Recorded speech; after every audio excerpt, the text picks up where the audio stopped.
这是一个现代版的白马王子和灰姑娘的爱情故事。故事的女主角佐都出生在一个普通家庭，她在东京塔见证下答应了她的白领男友健太的求婚。健太来找佐都，准备带她见自己的父母，并且坦白自己是声名显赫深山家族的次子。佐都和她妈妈本以为健太只是在开个玩笑，直到外面突然传来一阵阵尖叫声，他们走出去一看，家里的管家已经开着豪车来接健太了。毫无心理准备的佐都带着他家店里做的牛杂料理上了车。虽然已经交往2年，佐都却从没意识到健太的身世竟这么不凡。他只知道健太梦想有一个普通的家，而不是用金钱建立的关系。当佐都站在男朋友家门口时，眼前的奢华场景让他目瞪口呆。他预料到可能是豪宅，却没想到会如此奢侈。看着未来婆婆慢慢走来，佐都还没来得及反应，婆婆突然推倒了佐都，然后把健太拉进了家门。佐都带来的料理也洒落一地。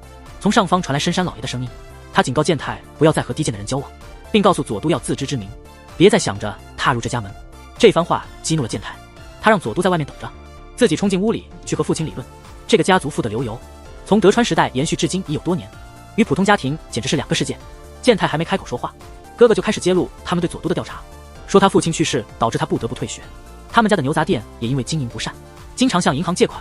家族其他成员也纷纷附和，说佐都是个看重钱财的女人，接近健太就是为了他的财产，绝不能让这样的人进门，这会玷污深山家族的名声。比如哥哥的妻子是御膳房点心店的千金，3弟的妻子是连锁酒店的千金，健太若要结婚也必须要门当户对。健太请求父亲至少见佐都一面。现在是什么年代了，还在坚持父母包办婚姻的旧思想？健太满怀希望地望向母亲寻求支持，但在这个家里，深山老爷的决定无人能够违背，无一人敢有异议。爸爸说过，他绝不允许家族血统受到玷污。如果健太坚持喜欢佐都，那么他只能选择做次子。健太无法接受父亲的这种陈旧观念，他已经厌倦了这一切，即使是与家族决裂，他也要和佐都结婚。他找到佐都，请求他的原谅，并告诉他自己已经和家族决裂了。佐都知道健太一直希望和家人和谐相处，但健太告诉他，他比家族更重要。就在佐都犹豫不决时，深山老爷打来了电话，约佐都见面，想用一大笔钱让佐都离开健太。佐都坚定地拒绝了，并告诉老爷他会和健太分手，因为他深爱着健太，不愿让他为难。健太得知后，急忙去找佐都请求和解。没有佐都，即便拥有全世界又有何用？这个家族虽然富贵堂皇，在高雅的包装下，但内部矛盾同样存在。一切都是因为健太和佐都私自领了结婚证，这让深山老爷怒不可遏。在夫人的哀求下，为了不失去儿子，老爷勉强同意了。在他心中，长子虽然能力不足，但健太是最理想的继承人。尽管不喜欢佐都，却也认为可以利用他。佐都穿上了母亲珍藏的和服，在健太的陪同下参加了家族的赏樱会。健太向佐都介绍家族成员，没想到家族成员对佐都都不怎么感兴趣，甚至还相互夸赞各自的娘家。大嫂大声指责佐都的服装图案，说他应该穿代表当季事务的服装，指出佐都的和服上樱花盛开的图案，这种装束最多只能算是樱花出战时穿着尚可。于是姐姐带着佐都去更衣，这时她向佐都透露，将来鸣人会成为家族的掌门人，而她自然会做这个家的女主人。她将全力支持鸣人管理家务，并提醒佐都要注意自己的言行和地位。她还得意地向佐都展示了那栋只有继承人才能住的独立别墅。然而接下来的事情让所有人都惊讶不已。深山老爷在众人面前宣布，今后健太夫妇将搬进鸣人目前住的那栋别墅，从今天起，健太就是深山家族的新继承人，欢迎他的归来。深山老爷要求佐都以女主人的身份协助健太管理家业，并取得一番成就。大儿子鸣人对父亲的决定也不敢有任何不满。深山老爷离开后，家族成员们摘下了伪装的面具，上演了一场大型撕逼战。他们抛弃了平日的高雅假面，开始互相攻击，露出了真实的面目。看着眼前这一幕，健太感到非常尴尬。他想带着佐都离开这个家庭，但佐都决定留下来支持健太，并通过行动去影响他们。既然命运让他们在这个家族400多年的历史里相遇，一定有其深远的意义。他们的第一步就是搬进那栋独立的别墅。接下来，婆婆带着佐都参观了她的衣帽间，这里收藏着各种限量版的服饰和鞋帽，还有佐都连卖一辈子牛杂都买不起的钻石项链。由于时间紧迫，只准备了10几辆豪车。这位昨日的灰姑娘一夜之间变身为亿万富婆，成为了家族的宝贝。这对豪门新婚夫妇的私生活竟然被管家偷听了，因为他们的夫妻生活质量直接关系到深山家族的未来。就在白天，深山老爷的母亲之前一直在国外疗养，痊愈后即将回国的老夫人，家族正筹备一个盛大的庆祝宴会。佐都作为未来的家庭女主人，需要负责接待宾客，并争取老夫人的认同。这意味着她得记住众宾客的资料和喜好，一旦出错就可能被逐出家族。为了准备这次考验，佐都忙到昏头转向，甚至因此被管家禁止和健太做过多运动。转眼间，家族女帝归来的日子到了，家族成员齐聚一堂迎接，却发现佐都不见了。原来佐都正在帮助一位宾客寻找他们走失的孩子。就在众人为佐都担忧之际，外头突然传来惊叫声，原来是个小男孩不慎落水。佐都毫不犹豫地跳水救孩子，幸好孩子安然无恙。一些好事的宾客开始非议，认为佐都应该优先迎接老夫人。在他们看来，比起救命，迎接老夫人显然更为重要。老夫人询问佐都这是不是见义勇为，佐都向老夫人解释了情况，表示遇到这种情况，救助是人之常情。围观的人群开始指责佐都顶撞长辈，他们认为应该立刻将佐都赶出家族。但意外的是，老夫人却阻止了他们。出乎意料的，老夫人并没有生气，所有人随着老夫人离开了现场，只留下姐姐一个人站在那里愣住了。她似乎在关心佐都会不会感冒，亲自带佐都去更衣。关上门的一瞬间，这位女人露出了她的真面目。她责备佐都无端闯入他们家，并且随意妄为，不知廉耻，无视家族规矩，企图通过讨好长辈来取宠。他们从小接受的教育要求严格遵守礼仪，佐都却想靠小聪明攀上高位，这简直是大错特错的想法。说罢，便将佐都推进了桑拿房。三弟早已识破了父亲的意图，那就是通过承诺与健太结婚来控制他，而无论佐都怎么努力，总会成为大家攻击的目标。当压力难以承受时，他可能会主动选择离开。佐都被大嫂锁在桑拿房，他的手机落在了外头。邻居恰巧打来电话，告诉说佐都的妈妈突然晕倒了。大嫂将这一消息告诉佐都后，就留下佐都一个人走了。急中生智的佐都开始尝试自救，他拿起敲背的木锤，猛烈地敲打桑拿房的门。这位平凡家庭中的灰姑娘，是否能够承受这样的考验，变成凤凰飞上枝头，在那华丽的城堡里和她一见钟情的王子幸福的共度一生呢？那位霸道的三姐太过分了，带着别人丈夫的私物上门，她将深山老爷遗忘的袖扣还给他，合法妻子还得强颜欢笑感谢三姐。佐都从桑拿房里出来后，急切地询问大嫂母亲晕倒的情况。大嫂开始假装关心佐都，递给他手机，催他赶紧去看望母亲，还提醒他要先跟老夫人打个招呼。那两个爱管闲事的妇人开始议论佐都怎能抛下婆家不顾去照顾自己的母亲。老夫人也表示，既然嫁给了深山家族的继承人，就应该以夫家为主，为家族的未来贡献一生。如果做不到这一点，就和健太离婚吧。面对这样的要求，佐都只能忍耐。他忍着眼泪，意识到自己已经完全失去了自由。他嫁的不仅是健太一个人，而是整个深山家族。健太回来之后，那些爱说长道短的妇人们开始劝说，说佐都不顾家庭，想要回娘家看望生病的母亲，这真是太离谱了。健太对佐都说：“你在干什么呢？佐都，快去看望你妈妈吧。”他接过佐都手中的活儿，没想到这时老夫人开口了：“这些家务是深山家的媳妇应该做的。”健太这样说：“为什么总要区分男女去做不同的事情呢？为什么女人嫁人了就得牺牲自我？奶奶曾经也因为这些古老的规矩受过苦，何必女性之间相互为难？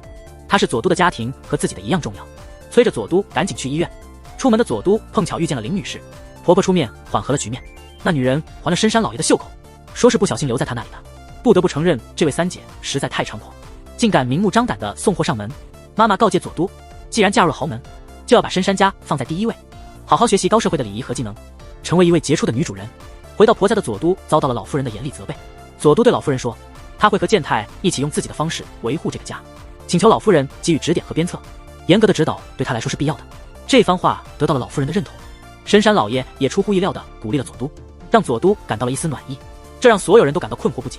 佐都恭敬地送走了深山老爷，注意到婆婆的脸色似乎有些难看。佣人们在私下里窃窃私语。今天是周四，对深山家来说意味深长的一天。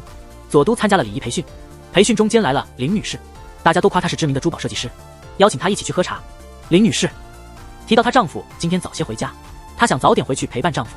健太透露，那是她父亲的情人，已经在一起10几年了，每周四都会过去住一晚。这件事众所周知，佐都终于明白婆婆为何心情沉重。想到自己的丈夫这么多年来一直被别人分享，任谁都会感到不快。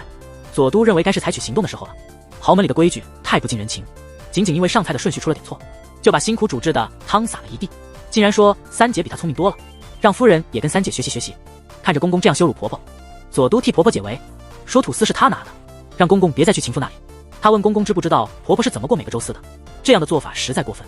深山老爷对夫人发问，问他是不是也和佐都一样想的。夫人说她不敢有意见。夫人亲自清理洒在地上的汤，连三弟也表示，上流社会的人有不少情妇是常事，而老夫人反而说，作为主妇，甚至还得去谢谢情妇，感谢她照顾自己的丈夫呢。婆婆勉强附和，说上流社会的压力很大，作为正宫，帮他们释放压力是责任。在深山家这样的观念已经根深蒂固。老夫人还说，健太迟早也会有外遇，让佐都准备好接受这一点。佐都根本无法理解这样的事情，他们毕竟生活在不同的世界里。深山老爷为健太安排了秘书小泉，他们两人认识已久。小泉的加入让大嫂感到激动，公公竟然让痴迷健太的小泉回来，他想利用小泉对自己有利，无论用什么方法都要夺回继承人的位置。家族决定为健太举办就职庆祝，让佐都挑些新衣服。接着他们专程去选衣服，精挑细选后为佐都选了一套80万的礼服。在回家路上，佐都偶然遇到林三姐，三姐说是因为夫人魅力不够，才留不住深山老爷的心。佐都让他设身处地考虑，怎么能说出这种话？林三姐说，在那些名流圈子里，他这样的人物是必不可少的。主妇的责任就是生育和守护家庭，情妇的角色是帮男人暂时忘掉家庭责任。他嚣张地把甘蓝枝交在佐都头上，讽刺说佐都应该好好保养，这种行为迟早会让他付出代价。即便是普通家庭出身的女孩，也不应被轻视。你见过这么嚣张的小三吗？在所有人面前，穿着华丽的装束闪亮登场，还得意地向主妇炫耀。他说自己今晚会一直待到最后，还没忘记对佐都出言不逊。前几天还有人批评我态度不好，夫人出面缓和气氛，陪着情妇走向会场。情妇发现自己的名字被遮挡，当场不高兴，抱怨说主妇不细心，怪不得老爷会厌倦。佐都实在受不了这种极大的侮辱，婆婆怎么能忍受这一切？她解释道，那是她布置的，今天的活动是她和健太共同主持的，如果情妇觉得不妥，她可以换个地方。佐都把花篮放在了最显眼的通道处，这样大家都能清楚看到她的名字。情妇很生气，想要和佐都争辩，但佐都坚持说她无法接受情妇的存在，今天是她丈夫的重要日子，她最想感谢的人是一直温柔守护健太的婆婆。如此喜庆的日子，情妇不应出席，希望她离开。情妇气得说不出话，别人告诉佐都花篮挡到了，佐都便把花篮移到别处。情妇走了，婆婆对佐都说，你惹出麻烦了。但其实帮婆婆出了口恶气，健太也表示支持，让佐都非常开心。在庆祝会上，深山家的家主向大家介绍了一位重要助手，就是刚从国外归来的全小姐。佐都感到非常意外，全小姐的出现还跟佐都穿了同样的衣服。大嫂感慨道，真是位不凡的大家闺秀。所有人都在等着看好戏，佐都也紧张极了。没想到全小姐诚恳地鞠了个躬，说今天应该是健太和佐都的大日子，自己没考虑周全，表示非常抱歉。健太向佐都打了个招呼，然后出去送全小姐。小姑子开口了，说哥哥还忘不了全小姐，并提到健太曾经很喜欢全小姐，他们甚至订过婚，但全小姐后来和别人私奔了。这番话让佐都感到非常不安，他痛苦地看着健太和全小姐远去的背影。公公出来说话了，就算他们有过关系，全小姐只要愿意当小三就好。佐都这才明白过来，公公是想要破坏他和健太的感情，故意让全小姐当健太的秘书。佐都还不知道，全小姐的礼服其实是大嫂送的。光明之处总有阴影，这是永恒不变的真理，每个人都有不为人知的秘密，接下来都将一一揭露。深山家的三少爷被妻子捉到有外遇，这让佐都大开眼界。就在前一天，健太告诉佐都自己去追全小姐是为了询问礼服的事情，全小姐告诉他是大嫂送的，难怪会穿成一样。佐都了解到健太追出去是因为这个，一下子感到非常高兴。佐都称赞全小姐的应对很出色，健太回应道，谢谢你这么关心我妈，你才是最棒的。健太建议周末一起去旅行，正好那天两人都过生日，但深山老爷以商谈项目为理由，让健太陪同他出差。为了赢得认同，健太同意了出差安排。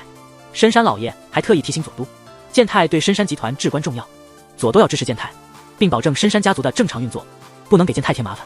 健太因为受到重用，让大嫂不太高兴，他对佐都说，你一定很得意吧，虽然你们同天生日，却无法一起庆祝，甚至不知道明年能否一起，从现在开始你就接着用你的方式努力吧。按照深山老爷的愿望，健太跟着他一起出差了。婆婆对佐都也表示了认可，让他可以按自己的方式履行女主人的职责。但佐都没想到，在这个重视家族的社会里，说起来简单，实际操作却非常难。就在这时，小姑子给佐都打电话求助，不为别的，原因竟是她不会打扫。把游艇钥匙交给了佐都后，她就回家去睡美容觉了。佐都自认为是贤妻，慢慢的她开始觉得不太高兴。这时候三弟媳妇绿子出现了，得知健太和佐都同天生日后，她感到非常羡慕。绿子找人来打扫，代替了佐都，让他去休息。健太的方案也得到了合作伙伴的肯定，这个合作伙伴恰好是绿子的家族企业。绿子在自家酒店举办了生日派对，佐都第一次见证了这么豪华的庆典，忍不住感慨，这大概就是大家口中的名流派对吧。佐都出身普通家庭，实在不习惯这种豪华场合。和绿子聊天的时候，佐都发现两人的想法惊人一致，他们都无法忍受自己伴侣有外遇。结果事情真的发生了，绿子手机上的追踪提示显示目标在移动，绿子告诉佐都大介有外遇了，他决定当场抓奸。两人开车直往游艇去，绿子四处寻找老公，佐都却看到了尴尬的一幕。大介让佐都装作没看到，不要告诉绿子，但佐都无法忍受这种行为。大介面对绿子的追问毫无悔意，还反指绿子是跟踪狂。在情人和妻子面前，大介选择了保护情人，佐都于是把这事告诉了健太。深山老爷大发雷霆，大介抱怨无法忍受绿子的监控，仿佛要被绑在他腰带上，即使逃到天涯海角也逃不出绿子的掌控。他要求离婚。深山老爷考虑到与绿子家族的合作，若关系破裂，对深山家族影响巨大，他不同意离婚，否则会收回大介的投资和公寓。大介因此怨恨佐都，若非佐都插手，事情不会变成这样。大嫂还在一旁火上加油，认为佐都也有责任。大介之前求佐都放他一马，如果佐都睁一只眼闭一只眼，事情就不会这么难看。佐都希望大嫂能换个角度想想，可能就不会这么说了。大嫂却说，作为家里的女主人，应该把家族利益放在首位，至少我是这么做的。作为家中的常媳，一切行为都必须以深山家为先。公公也严厉教训了佐都，之前不是告诫你不要阻碍健太吗？如果那俩人分手，健太手头的项目也会受影响，到那时你也不会有好果子吃。这是女人间的共知，那就是名牌包能治百病。可她因为包太多反而心情不好。绿子和大介虽是联姻，但她对她一见倾心，大介却总想摆脱家族束缚。他试过努力，试图去爱绿子，但每次看到她就像看到了深山家的枷锁。他渴望自由，因此他不断更换女伴。绿子每发现一次，他就买个名牌包补偿。他已厌倦了这种虚伪的婚姻生活。绿子在包包堆成山的房间里过了一晚，大介还是没有回家。婆婆说联系不上他们俩，让佐都去看看。佐都就目睹了开头的场景，那女子把很多包包丢进河里，说这些是大介出轨时买的。佐都惊讶于一个女人能有这么多包。佐都看着觉得可惜，跳进河里捞起那些包，觉得这样太浪费了，建议卖掉这些包包。佐都看着一屋子的奢侈品，建议绿子把它们变现。于是经过一番评估，绿子得到了价值数千万的报价。东西处理后，绿子的心情也变得轻松。佐都建议他用这笔钱做自己想做的事，绿子却想把钱还给大介，这样他能更快地放下一切。佐都突然想起有样东西无法估价，他拿给绿子看。绿子说那是他生日时候收到的，大介送出的首份礼物，是他珍藏的永生花。他期望自己的爱能像那花永远不凋谢。数日之后，绿子的父亲造访深山家，绿子抓住机会明确表示他决心与大介结束婚姻。这突如其来的消息顿时让所有人震惊。绿子认为只有心灵契合的伴侣才构成真正的婚姻，深山家的老爷子认为那只是平民的想法。他说上流社会的规则有所不同。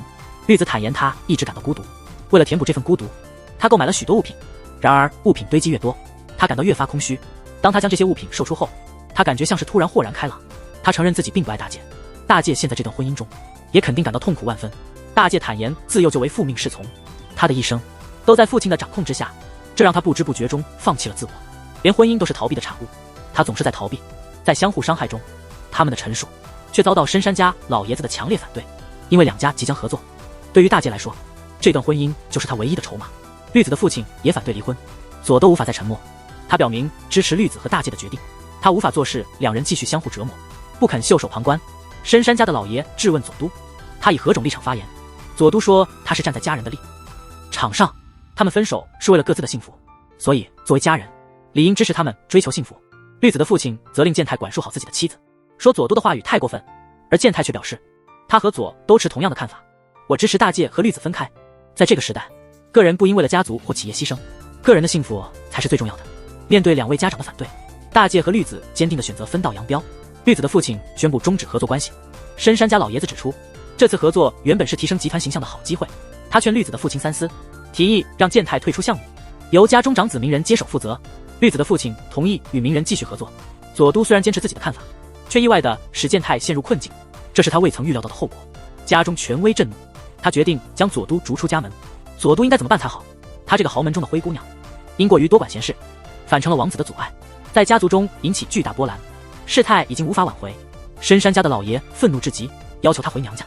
于是管家接到命令去整理佐都的行李，并与健太分离。健太去求情，说明大介的离婚是双方共同的决定，并非佐都能够控制的。深山家的人，不管是婚姻还是离婚，都不是普通人能够相比的。老爷子对这番话表示认同，他将离婚协议交给健太，并指出深山家的衰落，公司职员、市民都会受影响，乃至整个国家的经济。因此佐都对深山家是百害而无一利。健太坚称无论如何都不会和佐都离婚。说罢，他决定带佐都离开那里，但佐都却选择低头认错。他恳求老爷子给他一个机会。老爷子提出了一个条件，深山家在青山收购了一片土地，打算建造一座商业大厦。如果健太能成功引进米其林餐厅，这样一来佐都的问题就能得到解决。他决定让深山家族的餐饮业成为独立公司，考虑让鸣人担任总裁。鸣人听后乐开了花，但梅葆子很有头脑。他指出，如果父亲真的支持我们应该已经搬回别墅了，而不是让那对无赖夫妻占据着不走，还是应该尽快将他们赶走。深山老爷的真正计划是要挑起兄弟之间的敌对，让他们竞争生存。健太和佐都费尽周折，终于见到了米其林主厨樊挺，他却对国内的情况感到失望，没有合作的打算。但健太听到了一个信息，樊挺曾经去法国，那是因为有一个关键人物的推荐，如果能让这个人出面，或许能有机会扭转局面。这个关键人物是凯利寇，业界称他为蜘蛛精，和深山家势不两立，这是深山老爷出给佐都的难题。他认为他不可能成功，大介找健太借钱，他的美容诊所被收回，恰巧又被人告了整形失败，需要一笔赔偿金。健太让他自己先试着解决，如果实在不行才帮忙。大介知道他们在找凯利寇，说他是他的客户，一个看起来30岁但实际快60的女人。佐都请求大介帮忙介绍，但大介不愿意，他抱怨被蜘蛛精缠上了，要他伺候他。健太和佐都不想让大介受制于他，决定自己找其他办法。佐都向婆婆求助，在婆婆的提示下，佐都从一个私人定制店得到线索，了解到凯利寇夫人的情报。他们来到一个俱乐部，那里的场景让他们大跌眼镜，和网络上的传言一样，蜘蛛精精力旺盛，周围都是一些年轻帅哥陪伴着。终于见到了真实的凯利寇，但没想到大哥和大嫂突然出现了。他们把凯利寇像明星一样请到了楼上，开始谈论合作事宜。大介作为被利用的对象出现在谈判现场，原因非常明显，大嫂收买了大介诊所的员工，得知大介手头紧，急需用钱，于是他们和大介达成了交易，给了大介一笔钱，让他帮忙介绍凯利寇，以促成合作。名人把将要和凯利寇签约的消息告诉了深山老爷，说他们只是给了对方喜欢的礼物，这么简单而已。佐都无法相信他们竟然利用了大介，而深山老爷只关心结果而不在乎过程。两人急忙前往俱乐部想要救大介，但因为没人介绍，被拒之门外。佐都打电话给私人定制店老板求助，老板提到他朋友的儿子正在找对象，想看看深山家的小姐是否有兴趣，请佐都转告一声。凯利寇和佐都单独见面，经过一番谈话，佐都才明白凯利寇是怎么从底层打拼上来的，在父权社会中独自奋斗，经历万难才有今天的成就。作为父权社会的象征，深山老爷自然不受他待见。佐都表示他会和健太一起努力改变这个父权社会，坚持到底不放弃。佐都的话正中凯利寇下怀，在和名人签约之前，凯利寇答应给健太10分钟机会。关键的时刻来临了，佐都为凯利寇准备了家传的牛杂料理，因为听大介说凯利寇推广的农家菜已经成为欧洲第1品牌，他还会资助那些没钱但很有才华的年轻人。佐都希望这道牛杂能打动凯利寇，凯利寇对牛杂赞不绝口。健太表示自己和父亲完全不同，如果大哥大嫂能够改变这个家的旧规矩，他会在佐都受到更多伤害前带他离开这里，但目前来看这似乎无法实现。他们希望凯利寇能帮他们一把，帮助他们改变这个家庭的现状。凯利寇提出了条件，只要佐都能把牛杂的秘方和所有权给他，他会让这道菜风靡全球，但前提是佐都家以后不能再卖这道牛杂，这样他们就能达成合作。但健太礼貌地拒绝了凯利寇的提议，因为这道牛杂对佐都和他的家庭来说意义重大。健太觉得如果他同意了，那他就和家父一样了。在两难的情况下，凯利寇最终和名人签约了。就在名人夫妇准备庆祝的时候，深山老爷带来了一个惊喜，世界著名的建筑设计师保罗将负责健太正在处理的项目，这是凯利寇推荐的设计师。有了这位设计师的加入，健太有望在竞争中胜过名人，佐都的问题也就解决了。当佐都还沉浸在喜悦中时，收到了一份相亲邀请，那是私人定制店老板之前让佐都转告的，但佐都已经忘得一干二净了。有沙明确表示他不想结婚，佐都不禁感慨，大哥不仅出卖了大剑，现在又在利用自己。深山家的相亲安排真是没完没了。这个灰姑娘的故事又一次成为众人关注的焦点。财大气粗的深山家族，身为上流社会的大小姐，也不能自由选择自己的婚姻。很快，双方家长安排了香川家的有贵和有沙相亲。有沙不停地抱怨健太和佐都，如果深山老爷同意这门亲事，他的人生就真的毁了。健太在安慰他，说无论如何都会阻止这场婚事。两人密切观察深山老爷的一举一动，发现他对香川家族似乎不太感兴趣。如果真是这样，那么这次的相亲就不会成功。不多时，相亲的男主角出场了，照片和本人差太多了。没想到香川公子竟然很中意有沙，给了有沙满分的评价。香川夫人表示，只要能给他们家族生个继承人，以后有沙想做什么就做什么，他们家绝不会干涉。看到这样不靠谱的家庭，健太和佐都决心必须得阻止这门婚姻。双方家庭开始了解对方。起初深山家的老爷并不感兴趣，直到谈到了香川家族的背景，他们家族有很多人在国土交通省工作。健太听了觉得事情不妙，因为国土交通省和深山家族的房地产业务有关。深山老爷一听这个，立刻兴趣大增，只要对深山家有利，他什么都愿意做，就算牺牲自己的女儿也在所不惜。这是他们那个圈子里的婚姻现实，除了家族长，没有任何人赞成这门亲事。大家都去求情，有沙自己也说，如果非要嫁给那个男人，他宁愿离家出走。深山老爷怎么会放弃这个有利于家族的机会？他命令夫人把有沙锁在房间里，在他嫁人前千万不能伤到宝贵的身子，同时让夫人开始准备婚事。深山老爷还嘲讽佐都，谢谢佐都带来了这么好的婚姻机会。佐都和健太非常紧张，他们找到了香川公子，希望香川家能主动拒绝这门亲事。但香川公子说，他一见有沙就爱上了，他妈妈已经到处炫耀这门婚事了。健太和佐都不知道该怎么办。这时候有沙突然消失了，大嫂命人查看监控，家里乱成一团。有沙发来消息，他说如果不取消这门婚姻，他就再也不回家了，手机直接扔了，别想用定位追踪到他。家里的仆人来报告，家里出现了怀疑的车辆，应该有人来接应了。大嫂打算抓住这个机会，想要第一个找到有沙，然后向深山老爷汇报功劳。健太给有沙留了言，提醒家中有怀疑车辆出现，正在一个个排查中，告诉他最好小心一些。没过多久，有沙回了电话，把一个地址告诉了健太。两人上门后发现，有沙住进了一个男人的家。如果有人给你2000万，让你和你女朋友分手，你会答应吗？离家出走的千金小姐有沙去了她男朋友那里，这个男朋友是园艺师小俊。有沙被他工作时认真的样子吸引，心里一动，主动开始了追求。他们已经秘密交往超过1年了。小俊说，虽然自己没钱，但梦想是开一家自己的园艺公司。他很爱有沙，会让他幸福的。看到有沙也有所属，健太和左都决定帮他隐藏他的行踪。梅宝子查到了那辆可疑车的来源，但深山老爷认为和有沙无关。左都总算松了一口气。就在这时，香川公子来访，是来找有沙约会的。夫人说有沙有事外出了，叫他改天再约。香川公子走后，健太再次恳求，如果继续这样，有沙离家出走的事传出去，对深山家来说是个大丑闻。关于那门亲事，众人都没想到，深山老爷居然爽快地同意了。健太把消息告诉了有沙，有沙决心和小俊结婚，如果回到家里，可能又会被迫联姻。他想为自己的幸福出嫁。在健太夫妇的见证下，小俊向有沙求婚。左都陪着有沙买了生活用品，准备开始新的生活。但他们没想到，大哥和大嫂来找麻烦了，在小俊面前摆了2000万现金。大嫂说已经谈妥了，小俊同意和有沙分手。看到小俊犹豫，大哥又开了一张1000万的支票，还威胁说他们父亲要整他，简直轻而易举。小俊最终没能抗拒诱惑，背叛了和有沙的承诺。有沙被大哥大嫂带走了。大嫂劝说有沙别让平民的爱情左右自己，虽然身处上流社会，需要忍耐的地方很多，但也是很多人羡慕的。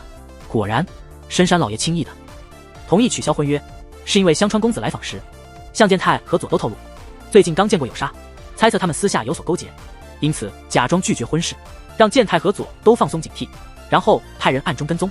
真是狡猾异常，异常之事必有鬼。健太无法理解父亲为了利益牺牲子女幸福的行为，但大哥却觉得这是对的。就这样，深山老爷将有沙的婚事交给名人夫妇处理。在双重打击下，有沙决定嫁给香川家，至少她不用在生活品质上妥协，还能过上自由的生活。但这是否真的是有沙的想法呢？灰姑娘成了豪门的新娘，因为自己的大意，小姑子快被迫嫁给不爱的人了。她在公公面前跪下为有沙求情，希望深山老爷能再考虑一下。有沙看到这一幕忍不住了，她表示自己愿意嫁给香川家，并且一定会找到幸福。同时健野太去找香川公子谈话，他说在他们家，有沙总是那么快乐和自由。对当时的他来说，有沙纯真的笑容仿佛救赎，无论在哪里，他都希望妹妹有沙永远快乐。有沙被左都所做的一切感动，他很感激。没想到左都会为了他与父亲对抗，觉得自己并不那么不幸。想到有人愿意为他付出这么多，他觉得自己很幸福。有沙开始试着与香川公子约会，相信感情可以慢慢培养。婆婆看着4个孩子的照片，对左都说，她曾发誓要保护好这些孩子，所以一直忍耐着深山老爷。但最终，她的容忍并没有保护好任何孩子，她觉得自己是个失败的母亲。左都安慰婆婆，婆婆听后，请左都一定要改变这个家庭，不能再这样下去，要用左都的方式去改变。这个任务，只有左都和健太能完成。在另一边，深山老爷把筹备婚礼的重任交给了梅宝子，继承人之争变得更激烈，局势愈发混乱。梅宝子决定抓住这个机会，做出决断，让大家看看，她和丈夫才是最合适的继承人。名人也认为继承权非自己莫属，他们想尽办法要搬回独立的别墅。小姑子的订婚宴下周日以茶会形式举办，并由婆婆负责主持点茶仪式。说完，左都还搞笑地扮了个鬼脸，说因为左都没参加过茶会，就在一边观看就好，你就在旁边看看就行了。老夫人出现，她指派左都来主持点茶。梅宝子说这种重要场合让左都来点茶压力太大，老夫人没理梅宝子。左都有点担心，毕竟点茶是件复杂的事。正当左都不知所措时，妈妈打电话叫左都和健太回去，因为左都娘家的牛杂店都坐落在深山集团的地皮上。深山集团打算拆除那些住宅，把地租给季公司，打算建个大型购物中心。从深山老爷那得知，是他决定为了赚钱将那地整平，为了追求最大的利润。健太认为老爸是故意为难，深山老爷却认为健太不该感情用事，应该以公司利益为重。健太表示他会提出比购物中心更好的计划，只要不拆那片住宅，深山老爷给下周日前的期限提交计划，不然就按原计划执行。这样一来，计划提交的期限和茶会撞上了，看看命运会不会再次垂青他们。健太对左都说，不管怎样他都要保住商店街，因为那是左都最珍视的地方。左都也希望通过茶会赢得大家的认可，这是改变深山家的第一步。紧接着，婆婆开始教左都茶道礼仪。婆婆和左都站在同一战线，这出乎梅宝子意料，她气愤但又不敢发作。健太跟承租方谈判失败，对方不愿意撤回。回家后，大哥说把地租给季公司，能拿到大笔的租金，是最佳选择。爸爸的决定不可能错，你就不关心这个家的将来吗？健太震惊地看着平时沉默的哥哥，哥哥突然变得这么激动，而老爷对鸣人赞不绝口。老爸一离开，鸣人露出了真面目。他说他早就看我不顺眼，我做事随心所欲，爸总是只骂我。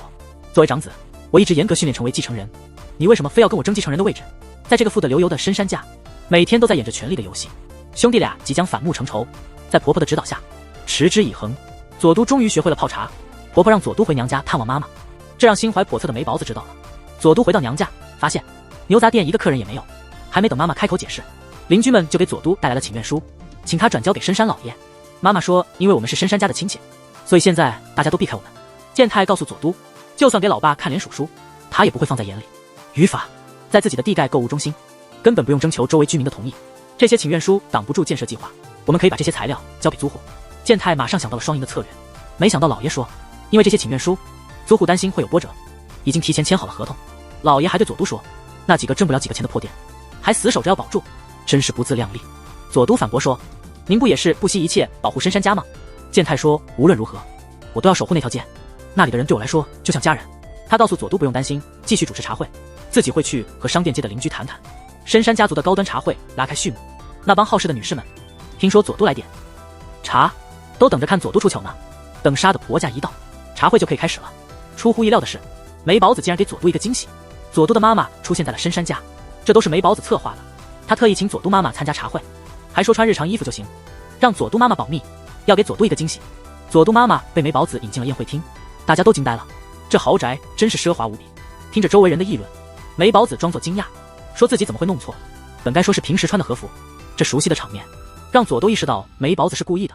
换好衣服的佐都妈妈按照梅宝子的安排坐在了主宾席位，所有人又一次惊呆了。茶会正式开始，佐都一抬头看到妈妈坐在主位，因为妈妈不懂这些规矩，按照流程，主宾要和主人梅宝子寒暄。佐都急切的示意，妈妈还是失态了。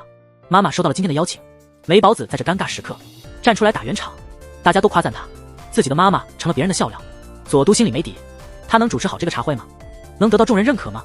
灰姑娘的妈妈被特地请到茶会，这些上流社会的礼节让妈妈频频出糗。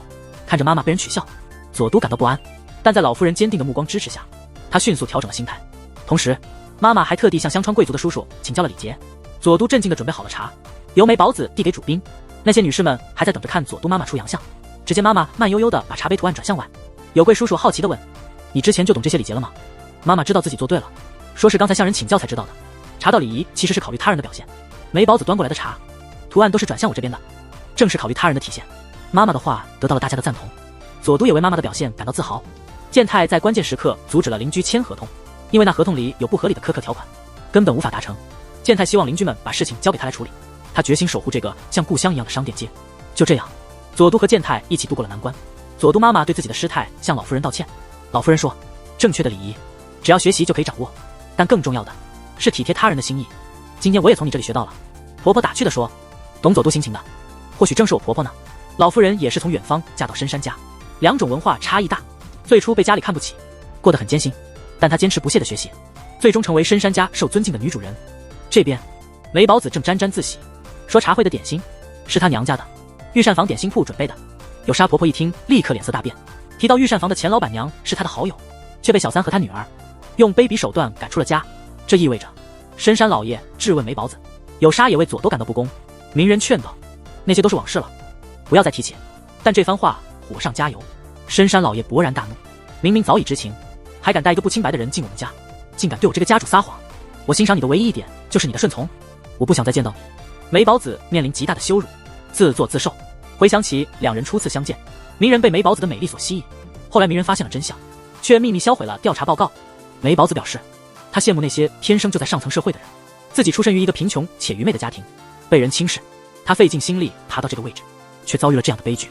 鸣人害怕黑暗，他无法靠近身处黑暗中的梅宝子，安慰他失去一切的心。灰姑娘嫁入豪门，现在怀孕了。就在刚才，健太把商店街得救的好消息告诉了大家，还说要开发温泉项目，为大家带来更多的好处。为了庆祝这个好消息，佐都准备了招牌牛杂招呼大家，但打开锅盖的那一刻，佐都突然感到恶心。在妈妈的提醒下，佐都意识到自己怀孕了。深山家得知这个消息，马上安排了专业月嫂团队，佐都也可以从现在开始与所有家务事告别。这超出了佐都的预料。深山老爷问梅宝子为何会在这里，梅宝子迅速回答，是鸣人让他来的，传达他想要休息冷静一下。老爷说，你告诉他，想休息一辈子都行，你如果没事，就赶紧离开。你这样的人不该待在这里。空气变得浑浊，左都再也听不下去。他辩解说，大嫂也付出了很多努力，勤学礼仪和知识。左都还想继续说些什么，但被梅宝子打断。虽然左都是好意安慰，但梅宝子完全不接受。他指责左都想通过生孩子来取代他的地位，他甚至想把左都和孩子吃掉，并警告左都，真正的苦难才刚刚开始。之后，健太和左都的生活被月嫂全面接管，连亲吻都被禁止了，还制定了108项禁忌，就连购买婴儿用品这种小事，也不需要左都操心。你想不到的，月嫂都能做到。梅宝子无意中发现小泉爸爸成为环境大臣，心生一计，真是永不放弃。深山老爷也听说了这个消息，他认为时机已经成熟，可以开始实施自己的计划了。梅宝子找小泉见面，直截了当地问他想不想成为健太的妻子。小泉觉得这太荒谬，健太已婚，他怎么能这么说？梅宝子提到左都怀孕的事，你应该很清楚，在深山家，怀孕意味着什么？现在还来得及，只要你愿意，我愿意帮你，前提是你要答应将继承人的位置给我们。小泉坚决拒绝梅宝子，但他的心已经开始动摇，所以工作中出现了失误，这让一向要求完美的小泉自责。健太安慰他说，生活不必非得完美无缺，偶尔犯错也没关系，如果失败了，从头再来就是了。这句话最终说服了小泉。到底发生了什么事？在健太安抚了在工作上出错的小泉之后，小泉仿佛充满了能量，大摇大摆地走了进来，把一大堆出差用品放在左都面前，告诉他健太身为领导，工作的压力正在增加，他需要无懈可击的支持。左都看到小泉毫不掩饰地给健太准备内衣，他感到无法忍受，于是要求小泉带走那些东西。他和健太有自己的生活方式，不需要别人干预。左都把这件事告诉了健太，这种感觉实在太让人不舒服了。健太认为可能是小泉工作上出了问题，想要通过这种方式找回平衡，并告诉左都小泉不会和他一起出差，让左都不用担心。小泉的父亲和深山老爷已经开始策划事情，而沉浸在幸福中的健太和左都对此毫无察觉。健太出差期间，左都和绿子一起学习烹饪消磨时间。绿子提起上次在小泉推荐的法国餐厅吃的美食，那里的副主厨正好是绿子的姐姐，和小泉关系很好。通过这位厨师得知，小泉是个非常嫉妒和执着，谈起恋爱就疯狂的人。健太和同事们为了项目去体验温泉，没想到小泉出人意料的出现了，让所有同事感到尴尬。小泉留住了健太，强调女性观点的重要性。健太无奈只好留下，结果因为泡的时间太长，身体耗尽了力气，同事们不得不扶他回房。小泉在离开时偷走了健太的房间房卡，左都联系不上健太，想到厨师所说的小泉，心里不禁开始担心。他打开了小泉的社交媒体，果不其然看到小泉也在温泉，健太的行李也在小泉那里。刚醒的健太还没缓过神来，就被小泉吻了，吓得他手忙脚乱。但小泉还是纠缠不休，他紧抱着健太，不让他接左都的电话，他要健太的眼里只能有他一个人。健太对小泉的突然改变感到震惊。小泉说，失败了就重新来过，这是你曾经教我的，对吧？我们重新开始吧。健太回到家之后，面对左都的连番追问，告诉了他真相。左都觉得难以相信，小泉竟然和自己的丈夫倾诉，还亲吻了他。正当左都感到愤怒的时候，小泉突然发来一连串紧急电话。健太接了电话，他说他想说的话和左都一样，而小泉却误以为健太还对他念念不忘。健太明确告诉他，他只爱左都，和小泉之间的事情已经是过去时了，让他不要再过分了。健太的拒绝是否能让这个执着的女人死心呢？想知道后续，请关注下一集。你见过这么厚脸皮的女人吗？灰姑娘和她的白马王子醒来，却发现前女友横插一脚，开始做起了原本应由女主人做的事。左都说这是他应该做的，让外人来做是不妥的，但是公公说这是他同意的，因为小泉就如同家人一般。左都因此事感到紧张，有些动了胎气。在这个时候，只有婆婆和健太真正关心她，其他人都在旁边看热闹。健太再一次向小泉警告，无论何时他都不会和左都分开，他只爱左都一个。梅宝子抓住机会出现了，想要和小泉合作，结果却被小泉当面拒绝了。健太陪左都去参加了一个讲座，这时一个电话打了进来，通知健太出了事，温泉项目被迫暂停了。而这一切幕后黑手正是小泉的父亲。小泉以左都家的店铺为要挟，要求健太去见他的父亲。小泉的父亲提出的要求是让健太和小泉结婚，否则温泉项目就不用谈了。健太表示这条件实在是太荒谬了，我已经有家室了。但在小泉父女眼里，这些毫无关系，他们甚至承诺只要健太点头，他们会在各个方面给予全力支持。健太对小泉使用这种下三滥的手段感到极度失望，而小泉却深信他们一旦结合，双方家族都能从中受益无穷，左都的家也会因为温泉项目的成功而受益。他认为这是一个双赢的局面，可是在健太看来，这完全就是瞎话。忧心忡忡的左都被月嫂找到了，他们关心的只是左都肚子里深山家的后代，而不是左都本人。左都一怒之下感到腹痛难忍，被紧急送往了医院。幸运的是，孩子并无大碍，只是左都因为精神压力过大而导致的。当左都在等待健太回来时，公公突然出现了，他对左都说，健太和小泉在一起，今晚不会回来了，他们将会结婚，并告诉左都他是个障碍，这一次他们一定会让他离开。这一切都被来探望女儿的妈妈偶然听到了。公公还说他可以为佐都破例，孩子可以由他带走，让小泉生下继承人就足够了。因为无论是家境还是教育背景，两人都有天壤之别。只要小泉愿意成为深山家的儿媳，佐都就没有任何胜算。妈妈实在听不下去了，但深山老爷却毫不动摇。他说这是延续了多年的我们深山家的家务事，和一个外人无关，让他不要插手干涉。当健太最后赶到医院时，妈妈向健太提出了一个请求，没想到婆婆会提出这样的要求。健太陷入了两难的境地，她接下来该怎么办呢？这个无耻至极的女人竟来到佐都的病房探望，她张口就说总有一天呢要在这里为健太生孩子。佐都听后一头雾水，小泉还拿出了一份协议书，在孩子成年之前，他愿意提供抚养费和生活费，让佐都能够安心和健太离婚。佐都叫他离开，小泉警告说如果不离婚，周围的人都会变得不幸，早点放手，伤害会小一些。佐都这么坚定，是因为健太始终和他站在一起。健太去找岳母求情，他说自己会更加坚强，但没有佐都，他做不到。他希望岳母能同意他们继续在一起。岳母知道他们彼此深爱，他鼓励健太绝不能轻易认输，并告诉佐都一定要和健太幸福的在一起。佐都信心倍增，小泉失望的离去，见证了这一切的大介赶来告诉健太真相。尽管小泉很可怕，但佐都并不害怕他，还把他赶走了。看到二哥遇到困难，大介去找凯利寇求助，小泉的父亲在背后捣鬼，健太的项目被迫停止，处处受阻。他希望小泉的父亲能够网开一面，给他颁发开发温泉的许可证，但小泉的父亲态度坚决，除非答应他之前的条件，否则不要想成功与否都在健太手中。决定帮助健太的凯利寇亲眼见证了这一切。身为秘书的小泉以开会为借口把健太诱到会议室，而他自己换上了婚纱出现，声称自己比佐都更能辅佐健太成为完美的妻子。何况他声称自己比佐都更爱健太。小泉的无耻行为让健太震惊。当健太回到家，凯利寇已经在那里等了很久，他告诉他许可证已经下来了，并告诉健太和佐都，立花大臣外表尊贵，私下却有着别人不知道的一面，那就是欺负自己的秘书。凯利寇向立花大臣提出要求，要他交出许可证，并且不准再找健太的麻烦。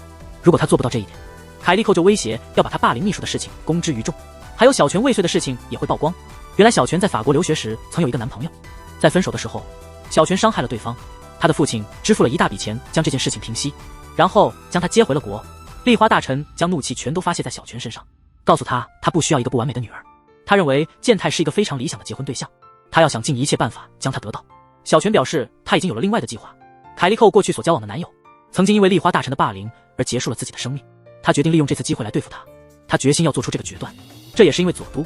凯利寇说他并不是随便就会帮助任何人的人，如果佐都在这个时候被打倒，他会感到非常麻烦。凯利寇的介入让健太的问题迎刃而解，但是小泉又会有什么新的动作呢？女人宣称自己怀孕了，是什么驱使她撒下这个天大的谎言？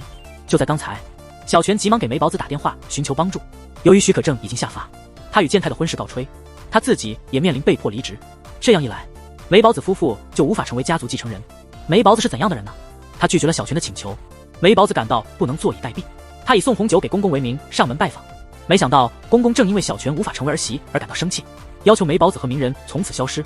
梅保子因此采取了这个下策，脱口而出自己怀孕了。本来想等鸣人复职后再说的，公公一听到这个消息，立刻同意让鸣人复职。而梅保子因为撒下这个天大的谎言，他四处寻求解决问题的方法，终于有了回报，决定通过秘密捐金的方式来摆脱困境。处于绝境中的小泉想到了一个孤注一掷的计划，在绝望中向命运挑战。见到健太之后，他改变了主意，想要让健太为自己背黑锅，抱怨说自己活得太痛苦，只是为了满足父亲的期望。他一直追求完美无瑕，唯有健太能拯救他。他想让健太和佐都离婚，但健太告诉他无法满足他的要求，让小泉停止这种荒谬的举动。看到自己达不到目的，小泉试图拉着健太一起跳楼。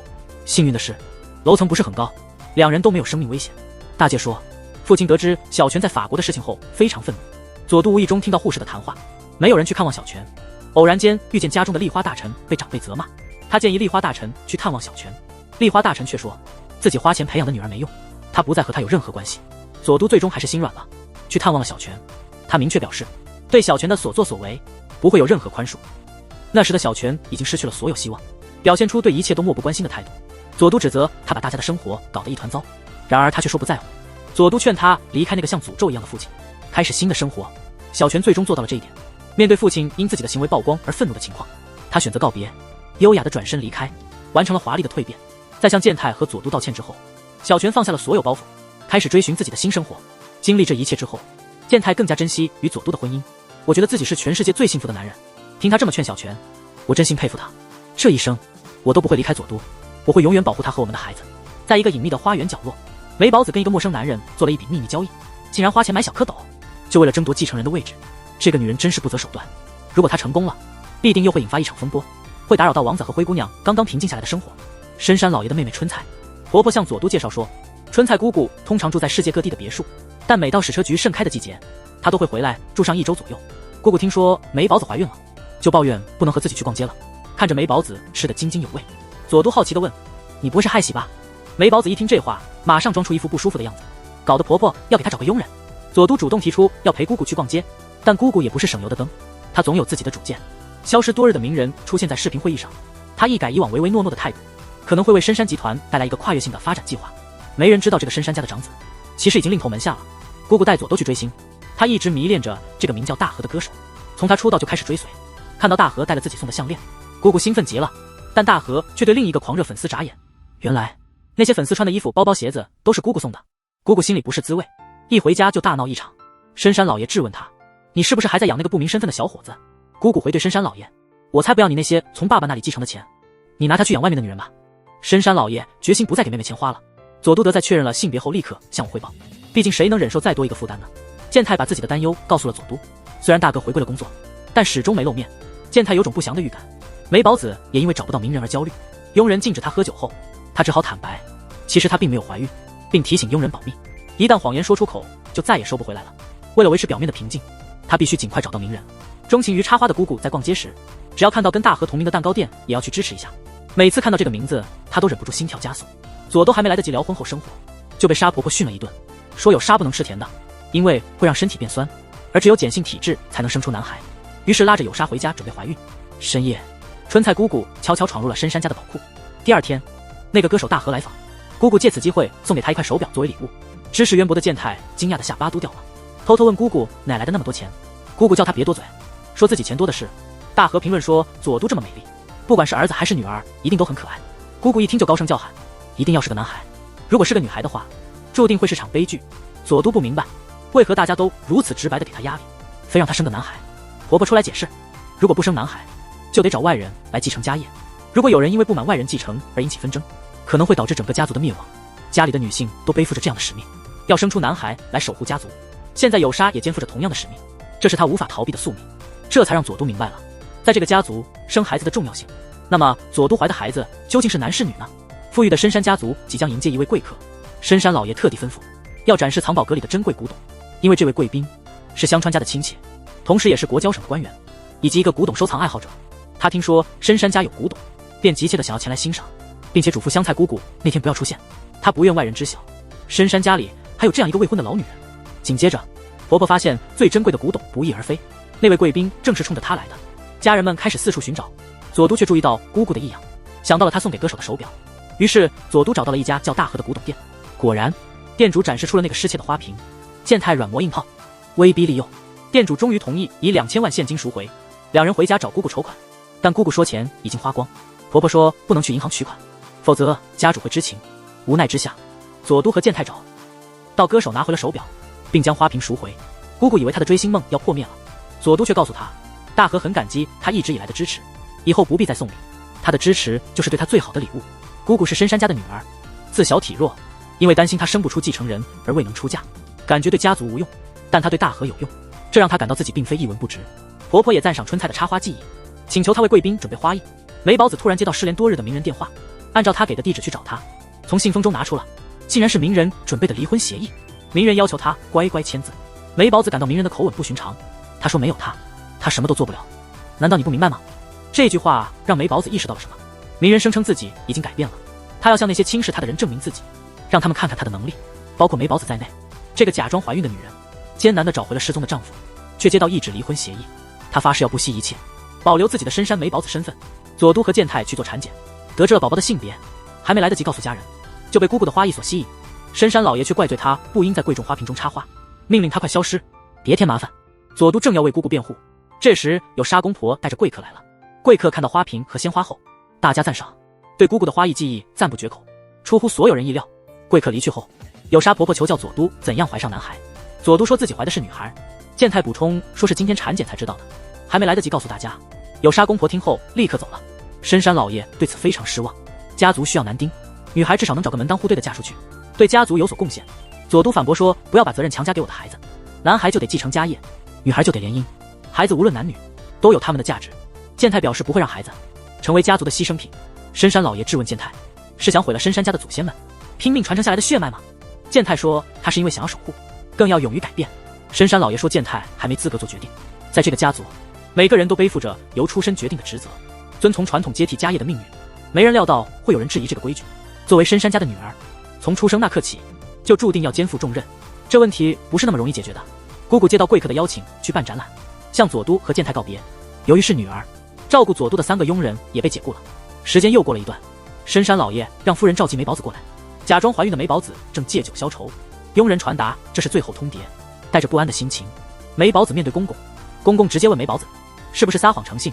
医院说你根本没去产检，名人也已经好几个月没回家，你的孩子究竟是怎么怀上的？在惊恐中，梅宝子的假肚子露馅了，硅胶垫掉了出来。深受羞辱的梅宝子想结束自己的生命，却被佐都阻止了。在紧急关头，佐都的羊水破了，孩子要出生了，家里一片混乱。健太接到哥哥的电话后匆匆离去，家中的来电没能接听。这个不被家族看好的孩子，能否在这个男尊女卑的家庭平安出生？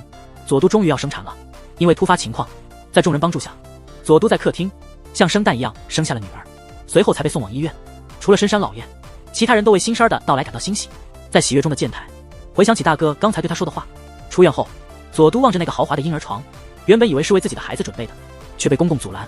他说只有深山家男宝宝才能用这床，女孩子不行，还希望佐都下一个孩子能是男孩，好让他用上这个床。说完就走了，也不看一眼刚出生的孙女。佐都不同意，质问公公为何连孩子都不看一眼。公公没搭理他。面对无辜的宝宝，全家都感到无奈。不久之后，那3位之前被解雇的保姆被请了回来，遵从深山老爷的吩咐，帮佐都准备生个男孩。于是佐都的所有零食都被没收了，保姆开始控制他的饮食，确保佐都吃的都是碱性食物。接下来的日子里，夫妻俩苦思给女儿起个名字。健太想给女儿取个世间最美的名字，还画了一幅3口之家的画。深山老爷提醒夫人，别忘了给佐都一个东西，强调生男孩也是他的责任。夫人很纠结，却不得不服从。于是他给佐都一瓶药，说服用这药能提高生男孩的几率，但同时意味着不能母乳喂养，催促佐都立刻开始服用药物。佐都说孩子不习惯用奶瓶，婆婆说饿了自然就会吃，提到自己声名人前的苦日子，也是经历了种种折磨，说这都是为了佐都一家的好。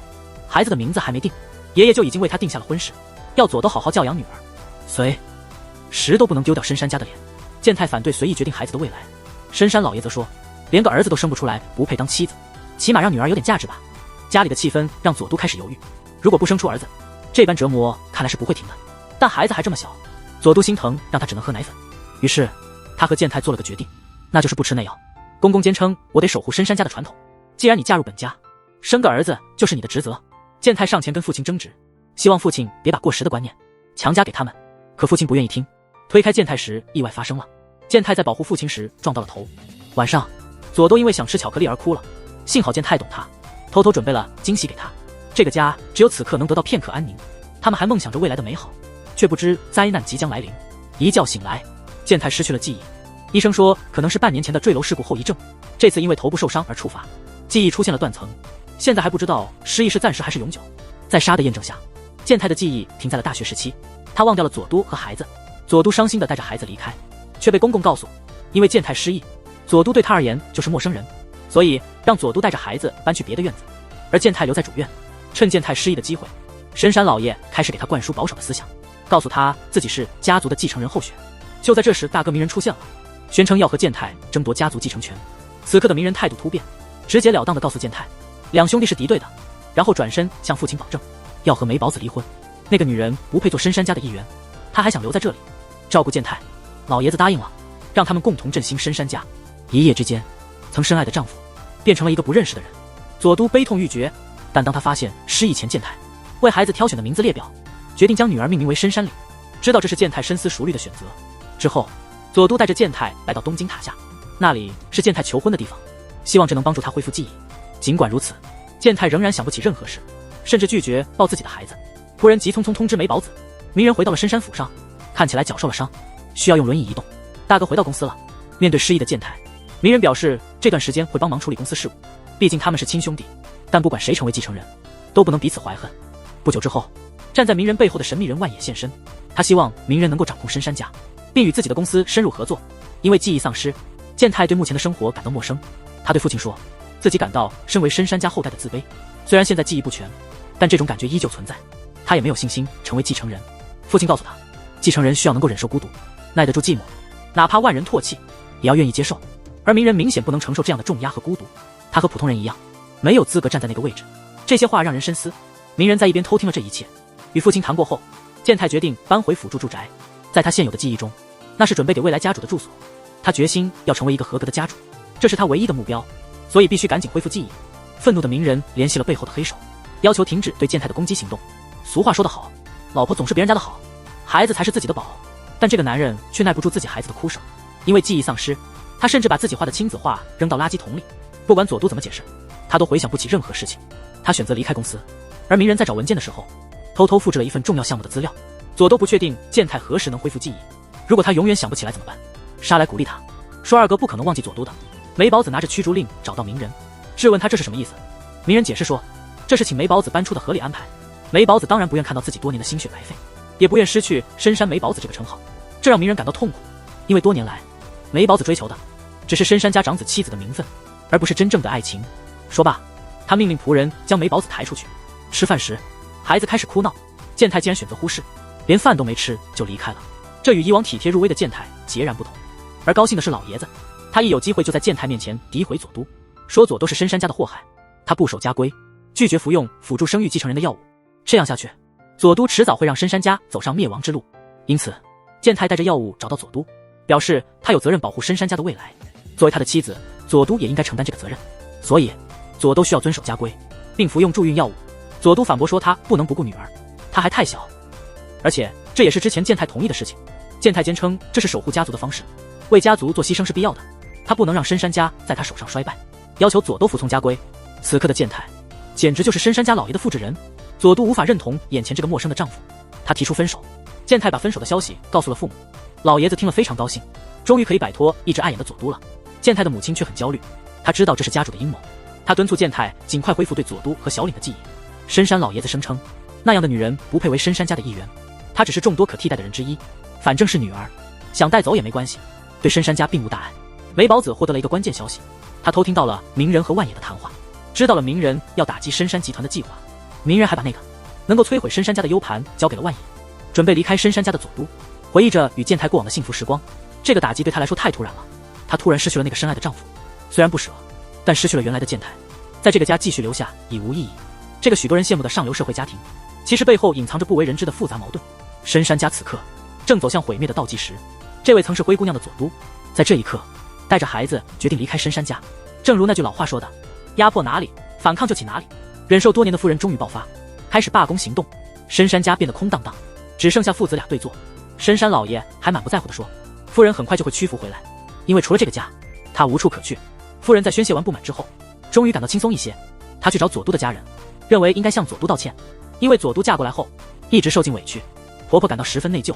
但佐都并不责怪婆婆，她说在健太失忆的时候，两人相处只会相互折磨。有客人上门，误将夫人当成新员工，请她帮忙点单。夫人细心的服务得到客人的高度赞扬，客人感激连连。一向只忙于家务的夫人，从未得到家人的认可，却在外人面前感受到了被需要、被感激的满足。夫人体会到了自己的价值。梅宝子在婆婆离开后也找到了佐都，机械式地说出她的目的，这让佐都有些吃惊。健太在佐都离开后感到一种空虚，像是心里出现了个洞。他询问母亲，佐都是怎样的人？母亲告诉他，佐都曾和他一起想要改变深山家的旧观念，在父亲眼里，这无异于摧毁深山家。健太表示，自从佐都离开后，他觉得自己犯了很大的错误。母亲劝他不要再次等待，要勇敢去追求。于是，健太去了岳母家。佐都见到健太到来，他悄悄地藏了起来。健太希望岳母能告诉他，他和佐都之间发生的事。他从别人那里只知道了一点，自从遇见佐都，他变化很大，看上去很幸福。健太还想了解，那个佐都认识的他是怎样的人。岳母说，那是他无法回答的。于是，他叫出了躲藏的佐都。佐都给健太准备了牛杂。健太说，感觉到了熟悉的味道，那是家的味道，他很喜欢，也很怀念。佐都告诉健太，这个卤牛杂是他最爱吃的菜。健太说，失忆后他感到害怕，他知道佐都和孩子对他很重要，熟悉的味道温暖了他的心，但就是想不起来。健太请求佐都给他一次机会，让他和小岭能回到他身边，哪怕他什么都想不起来。冥冥之中，他内心深处不愿失去佐都。佐都被感动，泪水滴落。这就是他熟悉的健太。富有的深山家族面临致命危机，健太带着佐都和孩子回家，深山老爷强烈反对，健太愿意放弃继承权，只为家庭能安稳生活。经理慌忙带来文件，公司有人背地里投资失误，损失巨额资金后消失无踪，资金缺口巨大，如果不迅速解决，公司将会破产。经理建议卖掉海湾的地块筹资，深山老爷表示那是为世伯会预留的，现在卖掉没有好处，因为继承权的争夺，深山家可能会毁于一旦。